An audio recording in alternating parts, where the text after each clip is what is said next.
Hey everybody, Dirty Dan here. Welcome back to Greasy Boy Customs. Today we've got the Comet back in the shop and we're going to go ahead and start working on our test fitment for engine and transmission, and we got a couple other parts that rolled in as well. Let's go ahead and get started. If you remember from the previous video on this, we discussed putting a Chevrolet engine in it. We have that engine over here on the floor beside me. It's a 283 and Power Glide transmission and of an early 60s Chevrolet. I believe it was in a Bel Air, not positive. But either way, this was a good running engine that came out of a running driving vehicle, so it's going to make a great swap into this. Also, we need to get this hood out of the way. It's going to be a lot easier with this thing off. So we're going to mark our holes. Right here where the hood bolts on, it's a good idea to scribe or take a marker and mark where it mounts, and it helps making the alignment go a lot smoother when you go to put it back on.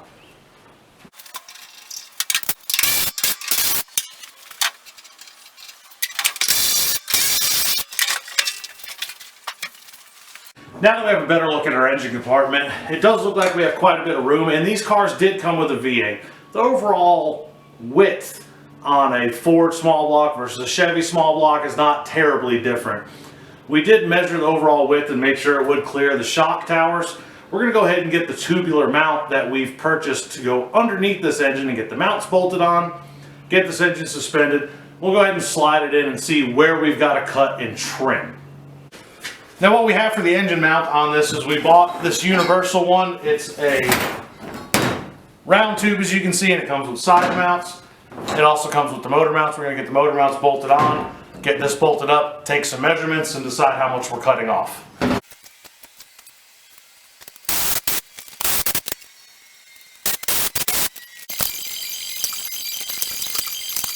The next step we're going to take is removing the seat from the car so we can remove the carpet and access the floor, so we can cut where we need to make room for the transmission. Now, being North Carolina and being late spring, early summer, that time of year, lots of snakes.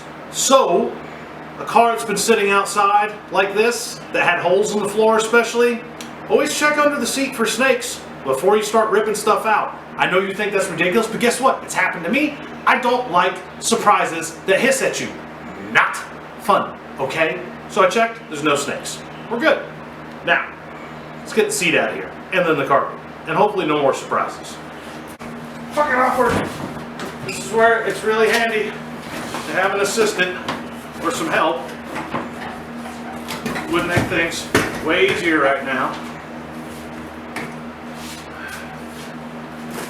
Nope, no snakes. Alright, we're going to go ahead and pull this carpet out of here. The carpet's already ripped and torn in several spots, so we don't have to be too delicate. But you remove these sill plates on the side, these metal scuff plates, and now that we have everything else out of the way, we should be able just to pull this out. Unfortunately, where the gas pedal mounts, it's rotted out down there, so we didn't have to unbolt that. I guess that's a good thing, maybe. Let's get the scuff plates out and rip this thing out. Well, unfortunately, we already found some surprises. You can see we've got some holes in the floor down here. Oh, look at that. So where we're at right now is the transmission cannot come up anymore.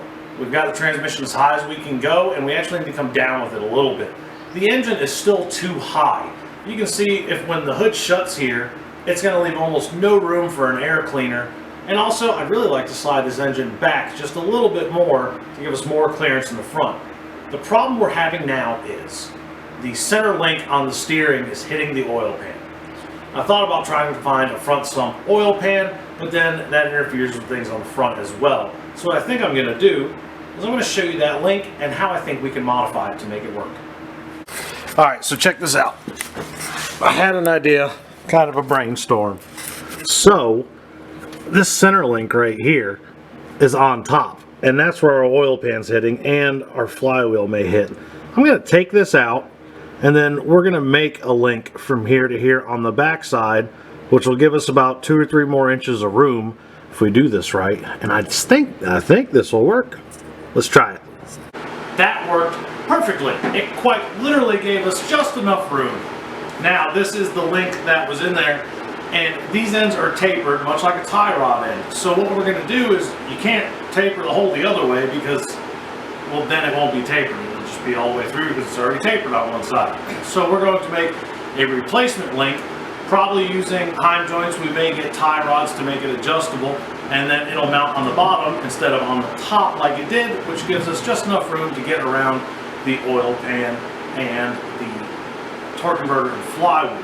So we're going to get this leveled out where we want it, left to right, centered up, and then we're going to start working on how to attach the motor mounts to the frame. And looks like the exhaust is going to be pretty fun too. We may have to notch out the strut towers a little bit. We'll get there when we get there. And here we go. We've got the mounts welded in down here. Now the reason we welded them is because, well, this cross member has lots of clearance underneath the bottom of it, so there's no need for this to be removable. After we're done with this and the transmission mount, we'll go back and we'll actually plate this part of the frame, even though it's not really a frame. We'll plate that in to beef it up a little bit.